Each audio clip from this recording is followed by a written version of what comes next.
Hello दोस्तों। स्वागत है आपका मेरी नई कहानी में। मेरे भाई की अभी नई नई शादी हुई थी। जब से मेरे भाई की शादी हुई थी वह बहुत खुश रहता था। अजीब बात तो यह थी कि वह अपनी पत्नी से ज़्यादा अपनी साली के साथ ज़्यादा वक्त बिताया करता था। घूमने फिरने भी साली के साथ ही जाता था। एक रात मैं जागा हुआ था, मेरी अचानक अपने भाई की साली पर नज़र पड़ी। वह रात को 1 बजे मेरे भाई के कमरे में जा रही थी। यह देखकर मुझे बहुत अजीब लगा। फिर मैंने उसका पीछा किया। मेरे भाई की साली ने कमरे में जाते ही अंदर से कुंडी बंद कर ली। मैंने अंदर का माजरा देखने के लिए जैसे ही खिड़की से जाकर देखा तो मेरे होश उड़ गए, क्योंकि वह लड़की मेरे भाई के साथ। मेरा नाम सूरज है और मेरी उम्र 21 साल है। आज मेरे बड़े भाई की शादी थी। मेरी भाभी विदा होकर घर आ गई थी, लेकिन एक लड़की भी थी जो भाभी के साथ आई थी। उसको देखकर ऐसा महसूस हो रहा था जैसे आसमान से कोई अप्सरा उतर कर आ गई हो। मैं उसके चेहरे से नज़र नहीं हटा पा रहा था। सिर्फ मैं ही नहीं, जो भी उसे देखता बस उसे देखता ही रह जाता। पूछने पर पता चला कि वह मेरे भाभी की छोटी बहन है और उसका नाम पूजा है। यह सुनकर मुझे अजीब तरह की हैरानी हुई, यानी इतनी खूबसूरत लड़की से मेरा रोज़ाना सामना होता रहेगा। लेकिन मुझे नहीं पता था कि यह हसीना तो हमेशा के लिए मेरे घर में रहने के लिए आई है। जब शादी का हंगामा ख़त्म हुआ और मेहमान अपने घरों को वापस जाने लगे, मैंने देखा कि वह लड़की घर पर ही मौजूद है। मैंने अपनी मम्मी से सवाल किया तो मेरी मम्मी ने बताया कि पूजा भी यहीं पर रहेगी। यह सुनकर तो मेरा दिल खुशी से उछल पड़ा था, यानी कि अब रोज़ाना मुझे इतनी खूबसूरत लड़की का दीदार करने को मिलेगा। मेरी उम्र ही ऐसी थी कि इस उम्र में ऐसे जज्बातों का उभरना लाजमी था। वह जितनी खूबसूरत थी उतनी मासूम भी लग रही थी। मेरी माँ ने बताया कि मेरी भाभी का कोई नहीं है, ये दोनों बहनें अपने मामू के घर पर रहती थी, लेकिन तुम्हारी भाभी की ख्वाहिश थी कि उसकी छोटी बहन शादी के बाद उसके साथ ही रहेगी। मुझे भी इसमें कोई बुराई नज़र नहीं आई। अच्छी बच्चियाँ हैं दोनों। मैंने हाँ कर दी। अपनी माँ से मुझे इसी तरह के जवाब की उम्मीद थी। वह नरम दिल की औरत थी। माँ को शायद यह बात अजीब नहीं लग रही थी, लेकिन मुझे यह बात कुछ अजीब लगी। उसके यहाँ रहने की बात सुनकर मुझे खुशी तो बहुत ज़्यादा हुई थी, लेकिन फिर मुझे बहुत अजीब लगा कि एक जवान लड़की जो कि हमारे लिए बिल्कुल अजनबी है हमारे घर में रहने के लिए आ गई है। हालांकि उसके मामू का घर उसके लिए ज़्यादा महफूज होता, लेकिन फिर मैंने सोचा कि शायद उनके आपस का मामला है। इस तरह से वह लड़की हमारे घर में रहने लगी और मेरा भाई राहुल बहुत खुश नजर आने लगा। अजीब बात तो यह थी कि वह अपनी पत्नी से ज़्यादा अपनी साली पर ज़्यादा ध्यान देता था। मेरा भाई अपनी साली के साथ ज़्यादा वक्त बिताया करता था। भाई और भाभी अगर कहीं दावत पर जाते तो पूजा एकदम से तैयार होकर उनके साथ चली जाया करती थी। न तो मेरे भाई को एतराज़ होता उसके साथ जाने पर, न भाभी को। भाभी का एतराज़ इसलिए नहीं होता था क्योंकि वह उनकी सगी बहन थी। यह बात तो समझ में आती थी, लेकिन एतराज़ होना चाहिए। न भाई की नई नई शादी हुई थी और उसे वक्त चाहिए था अपनी पत्नी के साथ गुजारने के लिए, लेकिन यह लड़की तो दोनों के साथ साए की तरह चिपक कर रहती थी। भाभी को उस घर में आए हुए 1 हफ्ता गुजर चुका था। मैं उस लड़की को जितना मासूम समझ रहा था उतनी मासूम नहीं थी। मुझे धीरे धीरे अंदाज़ा होता जा रहा था वह मुझसे कोई बात नहीं करती थी, बस मेरी आंखों में देखती रहती। वह भी बड़ी अजीब नज़रों से, और जब मैं उसकी तरफ देखता तो वह नज़रें दूसरी तरफ घुमा लेती थी, एकदम अजनबी बन जाती थी। मुझे समझ नहीं आ रहा था कि उस लड़की को मुझसे क्या परेशानी थी, लेकिन ज़रूर कुछ न कुछ परेशानी उसे मुझसे ज़रूर थी, क्योंकि वह मुझसे मोहब्बत नहीं बल्कि अजीब सी नज़रों से देखती थी। अगर वह खूबसूरत थी तो मैं भी कुछ कम नहीं था। मुझे भी लड़कियां मुड़ मुड़ कर देखती थी, लेकिन उस लड़की की नज़रों में कुछ अजीब सा था जिसे मैं समझ नहीं पा रहा था। बात सिर्फ ये यहाँ तक नहीं थी। उस लड़की ने कहा कि अकेले में सोते हुए उसे डर लगता है, उसे अपनी बहन के साथ सोना है, और भाभी ने भी खुशी खुशी उसे कमरे में सोने के लिए इजाज़त दे दी थी। सिर्फ भाभी ने ही नहीं बल्कि भाई ने भी कुछ नहीं कहा। इस बात ने मुझे और भी ज़्यादा परेशानी में डाल दिया। ये सब मेरे घर में क्या हो रहा था? वह सारा दिन साई की तरह उन दोनों के साथ रहती थी, यह बात तो समझ में आती थी। दावतों में उनके साथ जाना, हर वक्त मेरे भाई से ऐसी मजाक करना, बिना वजह फरमाइश करना, ये सब नज़रअंदाज नहीं किया जा सकता था। लेकिन आज जो मैडम ने फरमाइश की थी उसे सुनकर तो मेरा सर चकराने लगा था। एक नए शादीशुदा जोड़े के बीच में सोने की जिद, भला क्या तुक बनती थी, और उस पर किसी को कोई एतराज़ भी नहीं था। मुझे वह लड़की अजीब लगने लगी। शुरू में मैं उसके हुस्न को देखकर उसमें खो गया था, लेकिन अब जैसे जैसे उसकी असलियत खुलती जा रही थी, मुझे उससे घिन आने लगी थी। अब वह इतनी भी बच्ची नहीं थी जितना दिखाने की कोशिश कर रही थी। मेरे घर वाले बहुत ज़्यादा शरीफ थे, लेकिन मैं इतना ज़्यादा बेवकूफ़ नहीं था। वह लड़की दूसरों को बेवकूफ़ बना सकती थी, लेकिन मुझे नहीं। मुझे समझ में आ गया था कि उसका इस घर में आने का कोई ना कोई मकसद है। ये बिना वजह इस घर में नहीं आई है। वह चाहती तो अपने मामू के घर भी रह सकती थी। आखिर किस तरह से इस लड़की ने मेरे घर वालों को बेवकूफ़ बनाया। मुझे एहसास हो गया था कि वह कितनी शातिर लड़की है, और शायद वह भी पहचान गई थी कि मैं उसकी असलियत जान गया हूँ। सिर्फ वह लड़की नहीं, मेरी भाभी भी मुझे अब इस खेल का हिस्सा लगने लगी थी। उन दोनों बहनों का क्या मकसद था, अब मुझे यह जानना था।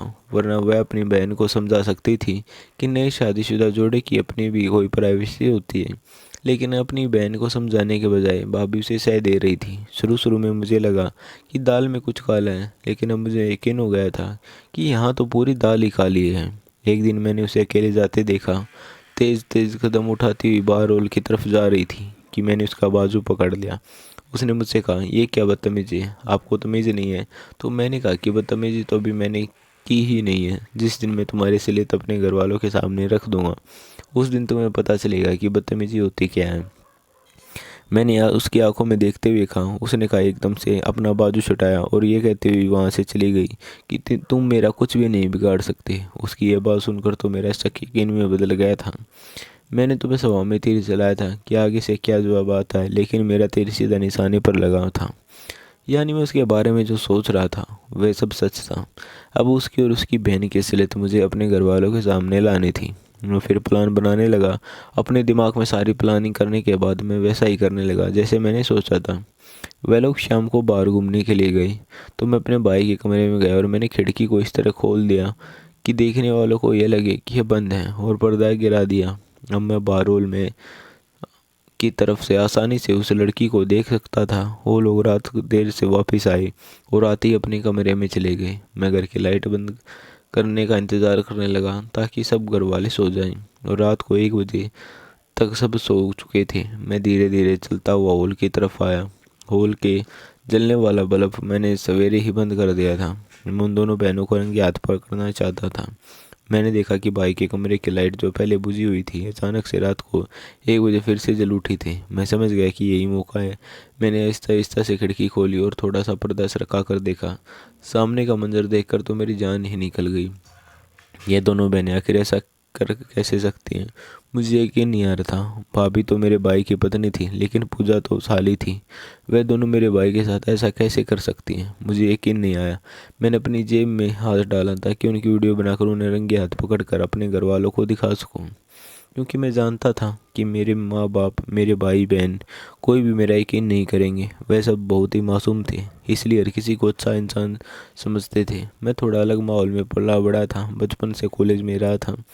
वहाँ पर मैंने चालबाजियाँ सीख ली थी जो मेरे घर वालों को नहीं आती थी, बल्कि चालाक इंसानों को पहचानना भी सीख लिया था। मैंने जैसे ही अपनी जेब में हाथ डाला तो देखा मेरा मोबाइल तो है ही नहीं। मैं अपना मोबाइल अपने कमरे में ही भूल आया था। एकदम मैं अपने कमरे की तरफ बढ़ा और मोबाइल उठाया, लेकिन जब मैं वापस आया तो कमरे का मंजर बदल चुका था। उन दोनों की कमरे की बत्ती बुझा दी थी। हर तरफ अंधेरा ही अंधेरा था, कुछ भी नज़र नहीं आ रहा था। अब मुझे चिंता होने लगी। मैंने सोचा कि मैं दूसरी बार कोई गलती नहीं करूँगा। कल मैं उनको रंगे हाथ पकड़ कर रहूँगा। लेकिन इससे पहले कि मैं कुछ कर पाता, पूजा समझ गई थी कि मैं क्या करने वाला हूँ। इसलिए उसने ऐसा हंगामा किया कि मेरे ही घर वालों की नज़रों में मुझे गिराना था। इससे पहले कि मैं भाई के कमरे की तरफ जाता, वह मेरे कमरे में आ गई। दरवाज़ा खुला हुआ था, मैं लॉक करना भूल गया था। वह अचानक से अंदर आ गई और दरवाज़ा बंद कर दिया।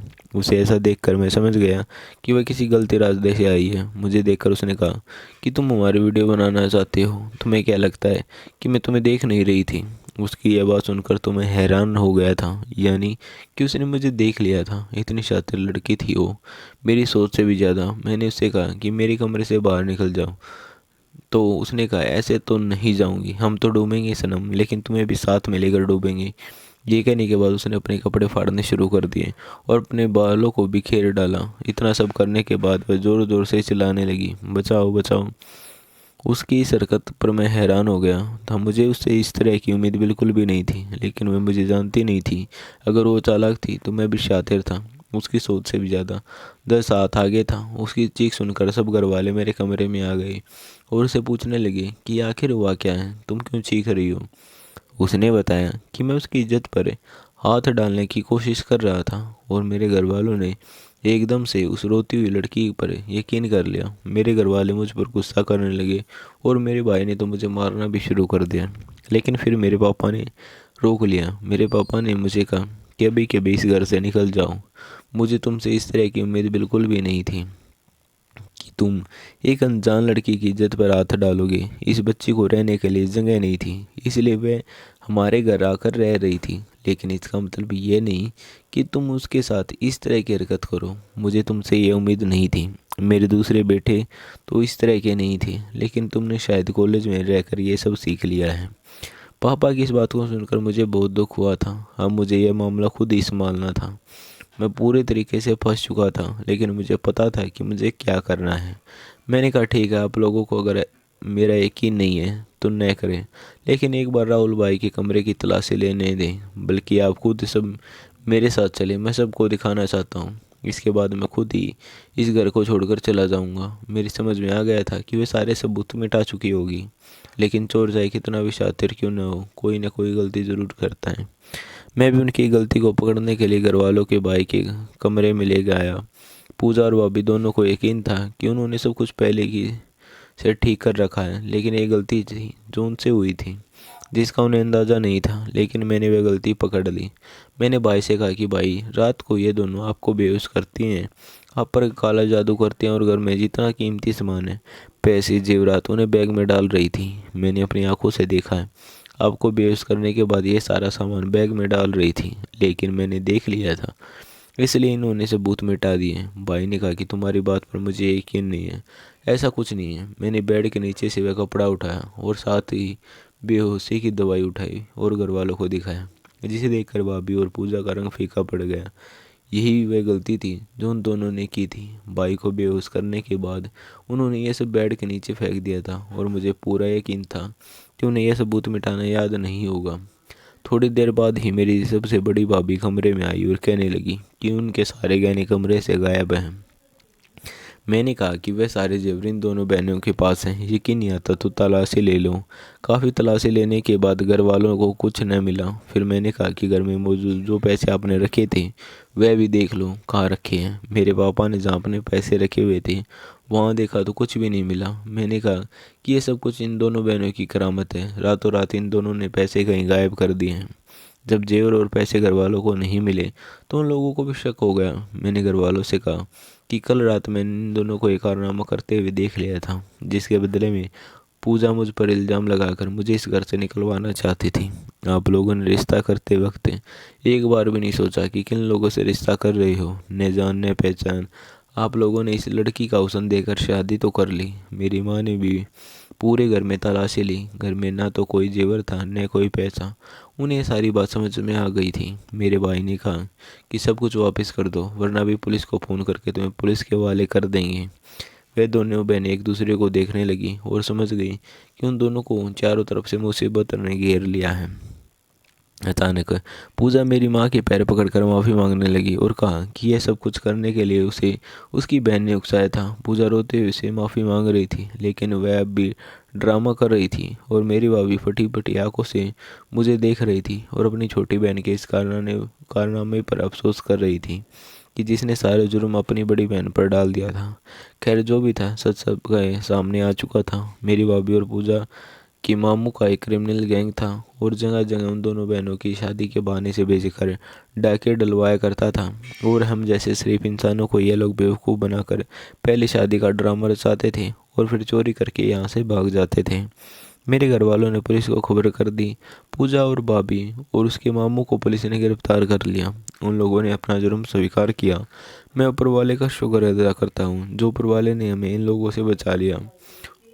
वो लोग हमारी जान भी ले सकते थे। मैं तो वैसे आप सभी लोगों से यही कहूँगा कि रिश्ता करते वक्त अच्छी तरह से पूछताछ कर लें। ताकि फिर बाद में आपके साथ भी ऐसा ना हो, क्योंकि आजकल शादियों के नाम पर बहुत बड़ा फ्रॉड चल रहा है।